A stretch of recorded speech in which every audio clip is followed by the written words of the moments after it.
प्रयोगशाला में सर्वप्रथम डीएनए का संश्लेषण किसने किया? टी के बाद क्या आता है? टी के बाद क्या आता है? तो यहाँ पे लिखना यूरेसिल। क्या लिखना? यूरेसिल। टी के बाद क्या आता है? यूरेसिल। कितने कोशिकांग हो गए?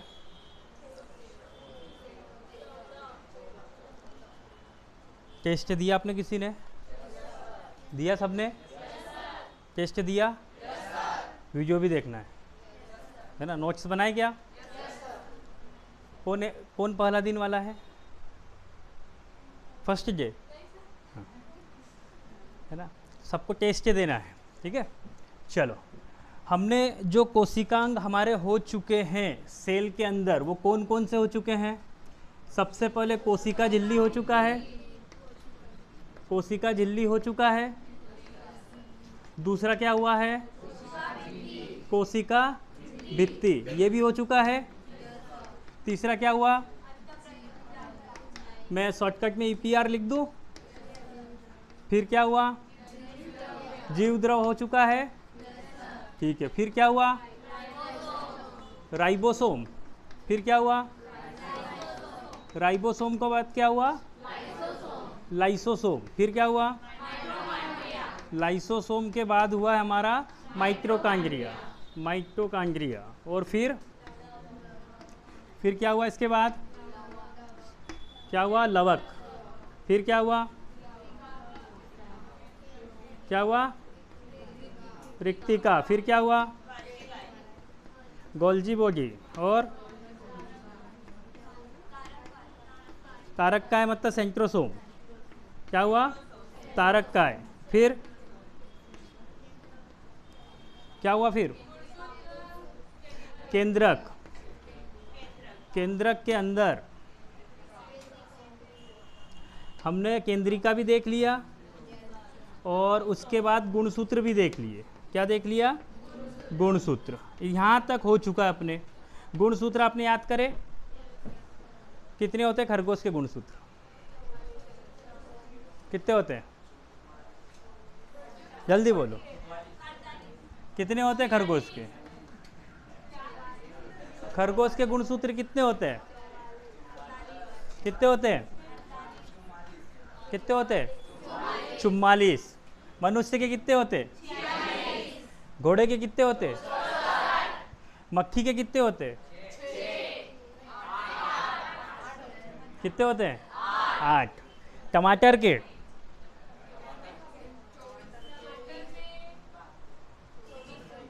बोलो।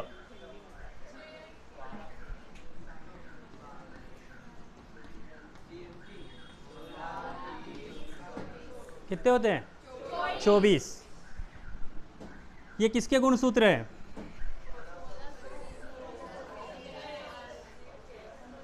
किसके हैं?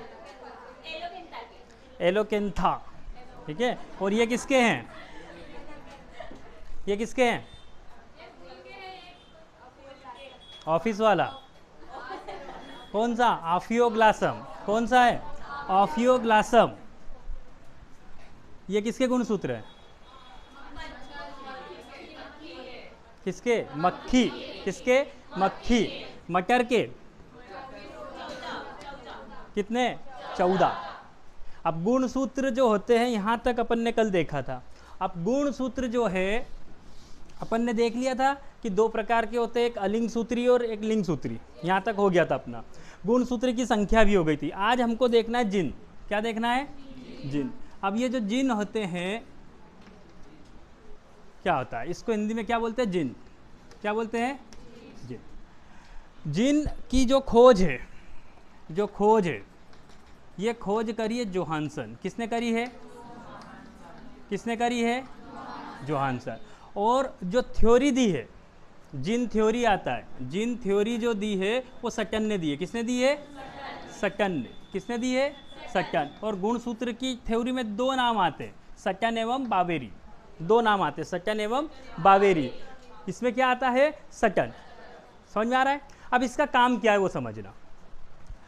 तो कल हमने जो पढ़ा उसको अच्छे से समझने के लिए मैंने एक बस बनाई। क्या बनाई? बस। क्या बनाई? बस। और यहाँ पर जो बैठा है वो ड्राइवर है इसका। क्या है? ड्राइवर है। तो बस को कौन चला रहा है? दिख रहा है ड्राइवर? नहीं दिख रहा है ना, ये आप जैसा भी बैठा है। इसका जो नाम है, ये ड्राइवर का नाम है जिन मामू। क्या नाम है? इस ड्राइवर का क्या नाम है? जिन मामू। क्या नाम है? जिन मामू। और जिस बस को चला रहा है उस बस का नाम है गुणसूत्र ट्रेवल। क्या नाम है? गुणसूत्र ट्रेवल। बस का नाम क्या है? गुणसूत्र ट्रेवल। अब बस का काम क्या है? एक स्थान से दूसरे स्थान तक। तो जो गुणसूत्र होते हैं वो होते वाहक। क्या होते हैं? किसके?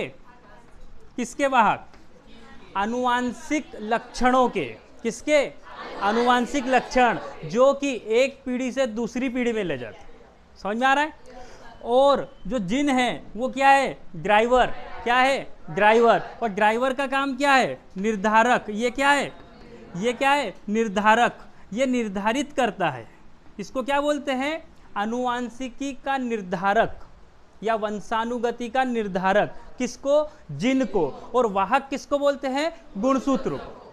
समझ में आ रहा है? वाहक किसको बोलते हैं? गुणसूत्र। यदि आपको क्वेश्चन आता है कि आनुवांशिकी का वाहक, तो आप क्या बोलोगे? गुणसूत्र। और यदि क्वेश्चन आया आनुवांशिकी का निर्धारक, तो क्या आएगा? जिन। अब जिन किससे मिलकर बने होते हैं? तो छोटे छोटे डीएनए। जिन के अंदर क्या होते हैं? छोटे छोटे डीएनए। अब डीएनए अभी अपन आगे पढ़ेंगे। इतना क्लियर है? तो जिन का काम क्या है?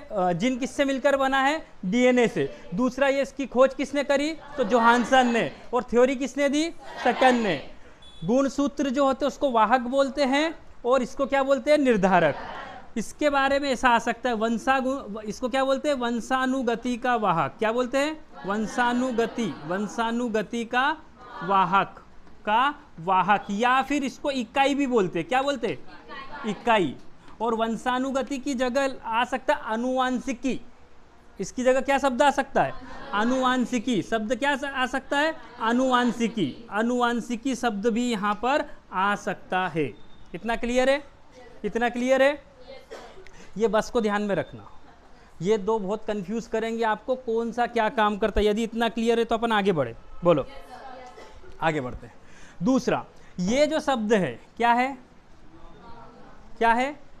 तो यदि आपको आता है किसका जिन का विस्तृत अध्ययन, किसका जिन का विस्तृत अध्ययन किसने किया? विस्तृत अध्ययन। यदि ये क्वेश्चन आता है जिन का विस्तृत अध्ययन किसने करा, तो इसमें क्या आएगा? मामू। मामू मतलब मार्गन एवं मूलर। क्या आएगा? मार्गन व मूलर। समझ में आ रहा है? नहीं तो चाचू मत लगा देना, उससे काम नहीं होगा अपना। क्या है? मामू। माँ से मार्गन, मुँह से मूलर। समझ में आ रहा है? तो यदि विस्तृत अध्ययन आता है, विस्तृत अध्ययन, इसके बारे में और अधिक जानकारी किसने दी? तो वो कौन है? मार्गन व मूलर। क्लियर है इतना? आगे बढ़ते हैं। अगला जो टॉपिक है, अब हम पढ़ेंगे नाभिकीय अम्ल। क्या पढ़ेंगे? नाभिकीय अम्ल। 15वां टॉपिक हो चुका अपना, वो क्या था? आज का जिन। अब हम दो चीज़ें पढ़ने वाले हैं, वो दोनों इसी में आ जाएगी। उस टॉपिक का नाम है नाभिकीय अम्ल। नाभिकीय केंद्रक के अंदर जो अम्ल पाया जाता है उसको क्या बोलते हैं? नाभिकीय अम्ल। इसके अंदर नाभिकीय अम्ल, इसको इंग्लिश में बोलती है न्यूक्लिक एसिड। क्या बोलते हैं? Nucleic acid. Nucleic acid. ठीक है? क्या बोलते हैं? Nucleic acid. अब समझना, नाभिकीय अम्ल दो प्रकार के होते हैं। कितने प्रकार के? ये मैंने यहाँ से दो प्रकार निकाले। एक को बोलते हैं डीएनए। क्या बोलते हैं? और दूसरे को बोलते हैं आरएनए। क्या बोलते हैं? आरएनए। क्या बोलते हैं? आरएनए। पहले इसके फुल फॉर्म पता होना चाहिए क्या होता है, तो मैं भी बता दूं। ये होता है डीऑक्सी राइबो न्यूक्लिक एसिड। क्या होता है? ये किसका फुल फॉर्म है? डी यहाँ से न्यूक्लिक आता है और यहाँ से acid, DNA, deoxy ribo nucleic acid. Hindi में भी लिख देता हूँ, डीऑक्सी राइबो न्यूक्लिक एसिड। समझ में आ रहा है? ये किसका फुल फॉर्म है? किसका फुल फॉर्म है? डीएनए का। और आरएनए जो होता है उसमें से सिर्फ डीऑक्सी हटा दो। क्या हटा दो? तो इसका क्या फुल फॉर्म होता है? Ribo nucleic acid. क्या होता है? Ribo nucleic acid. Ribo nucleic acid, समझ में आ रहा है? राइबो न्यूक्लिक एसिड, ये किसका फुल फॉर्म है? आरएनए का। अब यहाँ पर समझना, डीएनए और आरएनए दोनों किस में होते हैं? नाभिकीय अम्ल में दो प्रकार के अम्ल पाए जाते हैं। ये क्या है? डीएनए और एक क्या है? आरएनए। दो प्रकार के, एक है डीएनए, एक है आरएनए। डीएनए जो होता है, ये जो होता है इसको बोलते हैं, ये बॉस है। क्या है? बॉस। और ये क्या है? एम्प्लॉय। बॉस का काम क्या है? ऑर्डर देना। और एम्प्लॉय का काम क्या है? उस कहे हुए को मानना। समझ में आ रहा है? तो डीएनए जो आदेश देगा, आरएनए उसके अनुसार कार्य करेगा। समझ में आ रहा है? तो डीएनए के आदेश अनुसार आरएनए कार्य करता है। समझ में आ रहा है? डीएनए के आदेश अनुसार आरएनए कार्य करता है। फिर आगे आता है कि ये जो नाभिकीय अम्ल होता है, ये बना किससे होता है? नाभिकीय अम्ल किससे बना होता है? तो ये बना होता है किससे बना होता है? न्यूक्लियोसाइड से। किससे? न्यूक्लियोसाइड। किससे बना होता है? न्यूक्लियोसाइड से। नाभिकीय अम्ल किससे बना होता है? न्यूक्लियोसाइड से। किससे बना होता है? न्यूक्लियोसाइड से। और ये जो है न्यूक्लियोसाइड, ये तीन चीज़ों से मिलकर बना है। कितनी चीज़ों से? तीन चीज़ों से। पहले वाले को बोलती हो न्यूक्लियोटाइड। क्या बोलते हैं? न्यूक्लियोटाइड। पहले को क्या बोलते हैं? न्यूक्लियोटाइड। दूसरे को बोलते हैं पेंटोस शर्करा। क्या बोलते हैं? पेंटोस शर्करा। शर्करा मतलब शक्कर। समझ में आ रहा है? अब क्या होता है समझते हैं। और तीसरे को बोलते हैं फास्फेट ग्रुप। क्या बोलते हैं? Phosphate group. क्या बोलते हैं? Phosphate group. इतना क्लियर है? नाभिकीय अम्ल किससे बना होता है? न्यूक्लियोसाइड से। न्यूक्लियोसाइड जो है वो तीन चीज़ों से मिलकर बना है। पहली क्या है? न्यूक्लियोटाइड। दूसरा है पेंटोस शर्करा। और तीसरा क्या है? Phosphate group. अब इसको समझो क्या है। ये मैंने फार्मूला लिखा, ये क्या चीज़ है? क्या है? इसको क्या बोलते हैं? ग्लूकोज। क्या बोलते हैं? ग्लूको। और यदि सिंपल भाषा में बोलो तो ये होती है सबसे सरलतम शर्करा। क्या होती है? सबसे सरलतम शर्करा। समझ में आ रहा है? सबसे सरलतम शर्करा जो होती है वो कौन सी है? ग्लूकोज। कौन सी है? ग्लूकोज। इस ग्लूकोज के अंदर कार्बन के 6 अणु है। कितने? 6 अणु। कितने अणु हैं? 6। इस 6 अणु के कारण इस ग्रुप को हेक्सोस कहा जाता है। क्या बोलते हैं? हेक्सोस। इस ग्रुप को क्या बोलते हैं? हेक्सोस। जिसमें कार्बन के 6 अणु होते हैं उनको क्या बोलते हैं? हेक्सोस। क्या बोलते हैं? हेक्सोस। यदि यहाँ पर कार्बन के 5 अणु हो जाए, कितने? 5 अणु, तो इस ग्रुप को बोलते हैं पेंटोस। क्या बोलते हैं? पेंटोस। तो जब कार्बन के 5 अणु होंगे, कितने? 5, तो उस ग्रुप को क्या बोलेंगे? पेंटोस। वो शर्करा तो पहले से, तो पेंटोस शर्करा मतलब कितने अणु? 5 अणु। समझ में आ रहा है? आगे बढ़ते हैं। दूसरा क्या है? Phosphate group. ये हम आगे डिटेल में पढ़ेंगे, इसके अंदर क्या होता है फास्फेट ग्रुप के अंदर। तो ये जो है नाभिकीय अम्ल, ये न्यूक्लियोसाइड से मिलकर बना है, और ये जो है न्यूक्लियोटाइड और पेंटोस शर्करा और फास्फेट ग्रुप से मिलकर। इतना क्लियर है? इतना क्लियर है? अब हम समझते हैं डीएनए क्या होता है, आरएनए क्या होता है। आ जाए उस पर। मैं यहाँ से इसको मिटा देता हूँ, डीएनए रहने देता हूँ, या फिर थोड़ा ज़्यादा जगह लगेगी। इधर देखो, आते हैं इस पर। ये हमने लिखा डीएनए। अब मैं बार बार इसका फुल फॉर्म नहीं लिख रहा हूँ, ये आपको याद है। अब डीएनए के अंदर होते 4 क्षार। कितने क्षार? 4 क्षार। डीएनए में कितने क्षार पाए जाते हैं? 4 क्षार। कितने क्षार? 4। क्षार मतलब बेस। क्षार मतलब बेस। और अम्ल मतलब एसिड। अम्ल मतलब एसिड। जब पीएच 7 से ज़्यादा होता है, जब पीएच 7 से ज़्यादा होता है तो उसको क्षार बोलते हैं, और 7 से कम होगा तो अम्ल बोलते हैं। तो इसके अंदर कितने क्षार है? 4। अब कौन कौन से समझो। जो सबसे पहला वाला है उसका नाम है एडिनिन। क्या नाम है? एडिनिन। पहले का नाम क्या है? एडिनिन। दूसरे का नाम जो है वो है गुआनिन। क्या है? गुआनिन। दूसरे का नाम क्या है? गुआनिन। तीसरा जो है उसका नाम क्या है? क्या नाम है? थायमीन। क्या नाम है? थायमीन। तीसरे का नाम क्या है? थायमीन। और चौथे का नाम है साइटोसिन। क्या है? साइटोसिन। अब 4 बार इसको बोलो, याद हो जाएगा। बोलो। Adenine, guanine, thymine, cytosine, adenine, guanine, thymine, cytosine. इसको ये क्या है? एजिनिन, एजिनिन, ये क्या है? गुआनिन, गुआनिन, और ये क्या है? थाइमिन, थाइमिन, और इसको क्या बोलते हैं? साइटोसिन। क्या बोलते हैं? साइटोसिन। क्या बोलते हैं? साइटोसिन। समझ में आया? यहाँ से अपन ने ए लिया, यहाँ से अपन ने जी लिया, यहाँ से टी लिया, और साइटो की जगह सी से चालू हो रहा है, लेकिन आप एस ले लो क्योंकि हमको ज़रूरत है एस की। समझ में आ रहा है? और अब व्हाट्सएप इंडस्ट्री के अंदर यदि हम जमाएं तो इसको अगस्त बोलते हैं। क्या बोलते हैं? अगस्त। इसको क्या बोलते हैं? अगस्त। अपना काम इससे होगा, ज़बरदस्ती इसको मत जमाना। अपना काम किससे होगा? और ये ऐसे लिखने के बहुत सारे कारण हैं। आपने लिख दिया ये। अब ये क्यों लिखा उसको समझो। ये जो पास वाले हैं, ये जो पास वाले हैं, इनके मध्य एक बॉन्ड होता है, हाइड्रोलिक बॉन्ड। क्या होता है? Hydraulic bond. और इसके मध्य भी एक बॉन्ड होता है, हाइड्रोलिक बॉन्ड। जो पास वाले होते हैं वो बहुत मजबूती के साथ जुड़े। क्या बोलते हैं? पास वाले जो है वो बहुत मजबूती के साथ जुड़े हैं, इसलिए इसके अंदर जो बॉन्ड होता है उसको बोलते हैं ट्रिपल हाइड्रोलिक बॉन्ड। क्या बोलते हैं? Triple hydraulic bond. और जो ये है इसके अंदर होता है डबल हाइड्रोलिक बॉन्ड। क्या होता है? Double hydraulic bond. इतने से आपको 4-5 चीज़ें याद होगी। पहली चीज़, एजिनिन जो है वो सदैव थाइमिन से जुड़ता है। एजिनिन जो है सदैव किससे जुड़ता है? थाइमिन से। ये दूसरे से नहीं जुड़ेगा। किससे बॉन्ड बनाएगा? थाइमिन से। ये अपना काम हो गया। समझ में आ रहा है? दूसरा, गुआनिन सदैव किससे जुड़ता है? साइटोसिन से। गुआनिन सदैव किससे जुड़ता है? साइटोसिन से। तो गुआनिन सदैव जुड़ता है किससे? साइटोसिन से। दूसरा क्वेश्चन, एजिनिन व थाइमिन के बीच, एजिनिन व थाइमिन के बीच कौन सा बॉन्ड होता है? तो बोलेंगे डबल हाइड्रोलिक बॉन्ड। इसको क्या बोलते हैं? Double hydraulic bond. Double hydraulic bond. कौन सा बॉन्ड होता है? Double hydraulic bond. और किसके बीच होता है ये डबल हाइड्रोलिक बॉन्ड? तो किसके?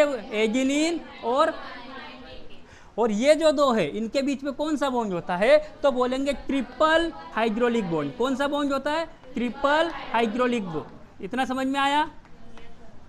यहीं से क्वेश्चन बनते ज़्यादातर, यहीं से क्वेश्चन बनेंगे। आपको डायरेक्ट क्वेश्चन आएगा, ट्रिपल हाइड्रोलिक बॉन्ड किन दो के मध्य होता है?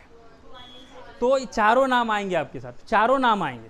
समझ में आ रहा है? आपको यहाँ से याद करना है। क्लियर है? इतना क्लियर है? यदि आप यहाँ तक आ गए हैं तो आरएनए जो है बहुत इजी पड़ जाएगा। समझ में आ रहा है? ये क्लियर है? कितने क्षार होते हैं? 4। कौन कौन से? एजिनिन, गुआनिन, थाइमिन, साइटोसिन होते हैं। आगे इनके मध्य में अपन ने इसको कैसे जमाया? AgST। कैसे जमाया? AgST। जो पास वाले उनके मध्य में ट्रिपल हाइड्रोजन बॉन्ड होता है, और जो दूर वाले उनके मध्य में कितना होता है? Double hydrogen bond. फिर क्वेश्चन आता है, एजिनिन व गुआनिन के बीच में कौन सा बॉन्ड होता है? आप यहाँ से देख लो।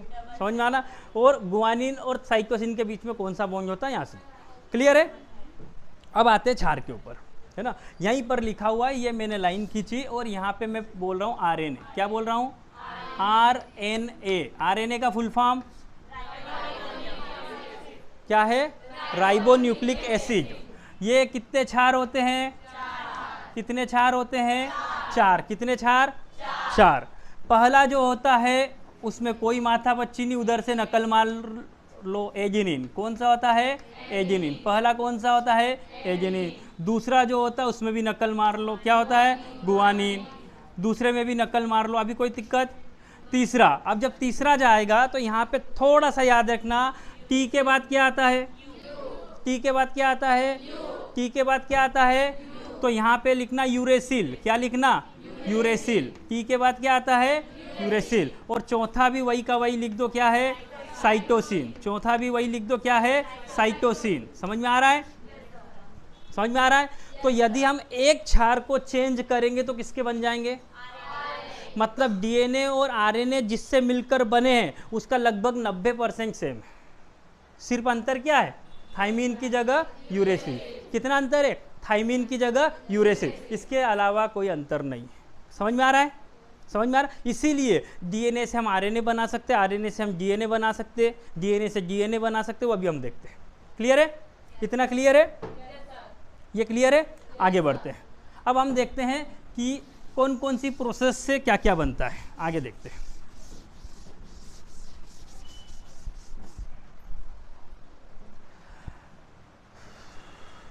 ये मैंने लिखा डीएनए, क्या लिखा?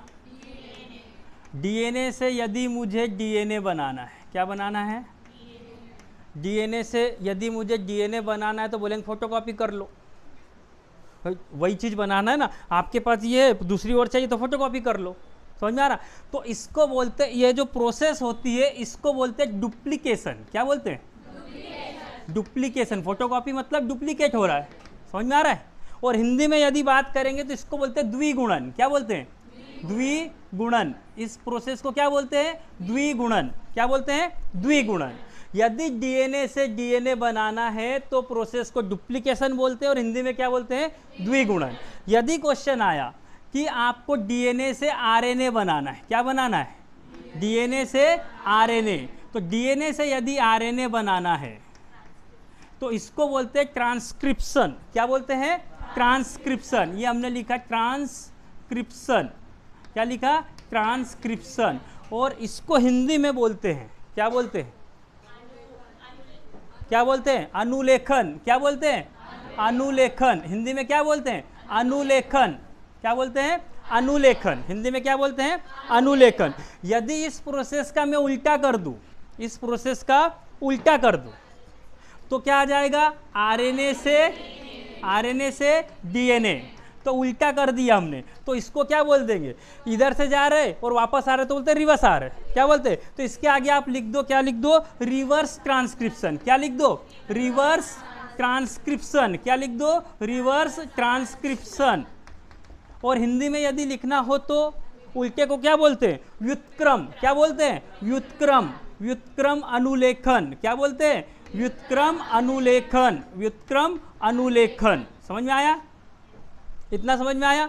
तो एक याद रखना, ये तो डुप्लीकेट हो रहा है। दूसरा जो भी याद करो उस पर रिवर्स लगा देना तो तीसरा हो जाएगा। आगे बढ़ते, यदि हमको आरएनए से, यदि आरएनए से क्या बनाना है? प्रोटीन। आरएनए से यदि प्रोटीन बनाना है, क्या बनाना है? प्रोटीन। तो प्रोटीन का संश्लेषण यदि आरएनए से करना है तो इस प्रोसेस को बोलते हैं ट्रांसलेशन। क्या बोलते हैं? ट्रांसलेशन। क्या बोलते हैं इसको? ट्रांसलेशन। ट्रांसलेशन का मतलब क्या होता है? अनुवादन। क्या होता है? इंग्लिश से हिंदी में ट्रांसलेट करना है तो क्या होता है? अनुवाद करना। तो इसको हिंदी में क्या बोलते हैं? अनुवादन। क्या बोलते हैं? अनुवादन। इस प्रोसेस को क्या बोलते हैं? अनुवादन। क्या बोलते हैं? अनुवादन। क्वेश्चन कैसे आता है? रिवर्स ट्रांसक्रिप्शन में क्या होता है? तो ये चारों ऑप्शन आएंगे। समझ में आ रहा है? आपको एक चूज करना है। यदि डीएनए से डीएनए बना तो कौन सी प्रोसेस है? डुप्लीकेट। यदि आरएनए से प्रोटीन संश्लेषण हो रहा है तो उसको क्या बोलते हैं? ट्रांसलेशन। समझ में आ रहा है? तो आपको 2 बार सिर पर लिखोगे, ये याद हो जाएगा 2 से 3 बार। ये तो डुप्लीकेशन याद है, एक याद करोगे उसको पलटाओगे तो रिवर्स लगा दो। और ये भी क्या हो रहा है? ट्रांसलेशन मतलब अनुवादन। क्लियर है? चलो अब आगे बढ़ते और अब हम देखते हैं कि आरएनए के क्या प्रकार होते हैं और वो क्या करता है। आरएनए क्या बना रहा है? आरएनए क्या बना रहा है? प्रोटीन। अब प्रोटीन क्या होता है पहले उसको समझो, फिर हम आगे की प्रोसेस समझें। आरएनए का काम क्या है? डीएनए के आदेश अनुसार प्रोटीन का संश्लेषण करना। क्या काम है? मैंने क्या बोला था? डीएनए जो है बॉस है। डीएनए क्या है? तो डीएनए के आदेश अनुसार प्रोटीन का संश्लेषण। संश्लेषण मतलब बनाना। समझ में आ रहा है? अब देखो क्या होता है, हमने यहां पर लिखा कि आरएनए के प्रकार। क्या लिखा? आरएनए के प्रकार। वो सिंपल सा टॉपिक है, ज़्यादा उसको उलझना नहीं है। ठीक है? अब इसके 3 प्रकार लिख दो। सबसे वाला होता है आरएनए, ये छोटा ही आर लिखना। समझ में आ रहा है? दूसरा वाला जो है उसको बोलते हैं टीआरएनए। क्या बोलते हैं? टीआरएनए। दूसरे को क्या बोलते हैं? टीआरएनए। और जो तीसरा होता है उसको बोलते हैं एमआरएनए। क्या बोलते हैं? एमआरएनए। आ गया? 3 प्रकार के आरएनए होते हैं। आरटीएम। ठीक है? कितने होते हैं? 3। अब पहले अपन इसको थोड़ा सा और लिख लेते हैं। इस R का मतलब है राइबोसोनल। क्या मतलब है? राइबोसोनल। अब राइबोसोम आया मतलब क्या हुआ भैया? प्रोटीन बनाएगा। समझ में आ रहा? अपन ने क्या देखा? राइबोसोम जहाँ पे भी आएगा क्या होगा? प्रोटीन बनाएगा। इस T का मतलब है ट्रांसफर। क्या मतलब है? ट्रांसफर। इस T का मतलब क्या है? ट्रांसफर। और M का मतलब है मैसेंजर। क्या मतलब है? मैसेंजर। इस M का मतलब क्या है? मैसेंजर। समझ में आया? अब देखते क्या होता है। अब जो प्रोटीन है पहले उसको समझो। ये क्या है? ये प्रोटीन जो है ना, ये जटिल चीज है, बहुत जटिल। ऐसे ही नहीं बनता सिंपल की बस बन गया। ये बनता है 20 प्रकार के अमीनो अम्लों से। किससे बनता है? 20 प्रकार के अमीनो अम्ल। अमीनो अम्ल मतलब एसिड। समझ में आ रहा है? 20 प्रकार। 10 प्रकार के आपके शरीर में मिल जाएंगे आपको, और 10 प्रकार के आपको अलग से लेने पड़ेंगे, या तो भोजन या फलों के द्वारा। समझ में आ रहा है? अमीनो अम्ल। अब 20 प्रकार के अमीनो अम्ल को आपको लेना है, तब प्रोटीन बनेगा। ठीक है? अब क्या होता है कि शरीर में अमीनो अम्ल तो आ गए, लेकिन वो काम का कौन सा ये कौन बताएगा? तो ये जो मैसेंजर वाला है, इसका जो काम है, इसका काम है पहचान करना। क्या काम है? तो पहले ये काम करेगा कि भैया जितने भी अमीनो अम्ल उसमें से काम का मेरा कौन सा वो दे दो। तो ये पहचान करने का काम किसने करा? किसने करा? Messenger RNA. अब पहचान हो गई तो ये क्या होता है? ट्रांसफर। ट्रांसफर का मतलब होता है परिवहन। क्या होता है? तो ये क्या करेगा? विभिन्न प्रकार के अमीनो अम्लों को कहां पर लेके जाएगा? राइबोसोम पे। कहां लेके जाएगा? तो ये पहचान यहां होगी, और ट्रांसफर करने का काम कौन करेगा? टीआरएनए। ये क्या करता है? परिवहन। मतलब ये हो गए इकट्ठे, ये वाले पहचान के, इसको उठा के कहां ले जाएगा? तो टीआरएनए का काम ये है कि चुने हुए अमीनो अम्लों को राइबोसोम पर लेकर जाना। ये किसका काम है? टीआरएनए। जब यहां पर आ गया तो ये क्या करेगा? निर्माण। ये क्या करेगा? निर्माण। किसका? किसका? प्रोटीन का। ये क्या करेगा? प्रोटीन। इसने क्या करे? विभिन्न प्रकार के अमीनो अम्लों से इसने पहचान करी। किसने? मैसेंजर आरएनए ने। किसने करी? मैसेंजर आरएनए ने। अब पहचान हो गई तो टीआरएनए ने क्या करा कि उस विभिन्न प्रकार के अमीनो अम्लों को कहां पे लेके गए? राइबोसोम के ऊपर। जब वहां पर आ गए तो फिर आरएनए ने क्या कर दिया? प्रोटीन का निर्माण। किसका निर्माण? प्रोटीन का। किसका निर्माण? प्रोटीन का। समझ में आ रहा है? तो आरएनए की 3 प्रकार के होते हैं। एक जो होता है आरआरएनए जो प्रोटीन बनाता है, दूसरा कौन सा? टीआरएनए जो ट्रांसफर करता है मतलब परिवहन करता है, और तीसरा जो है एमआरएनए जो कि क्या करता है? मैसेंजर। मैसेंजर मतलब पहचान। समझ में आ रहा है? कोई सा भी क्वेश्चन कहीं से भी आ जाता है, हम बहुत सिंपल सी लैंग्वेज में उसको समझ रहे हैं। आ रहा क्लियर? आगे देखते हैं। यदि क्वेश्चन आता है प्रयोगशाला में, क्या आता है? प्रयोगशाला में क्वेश्चन आया, प्रयोगशाला में सर्वप्रथम, प्रयोगशाला में सर्वप्रथम डीएनए का संश्लेषण किसने किया? डीएनए का संश्लेषण। डीएनए का संश्लेषण। संश्लेषण मतलब बनाना। डीएनए का संश्लेषण। प्रयोगशाला में सबसे पहले डीएनए का संश्लेषण किसने किया? तो आंसर जो आएगा, एक वैज्ञानिक आएंगे जिनका नाम है कार्नबर्ग। क्या नाम है? कार्नबर्ग। क्या नाम है? कार्नबर्ग। क्या नाम है?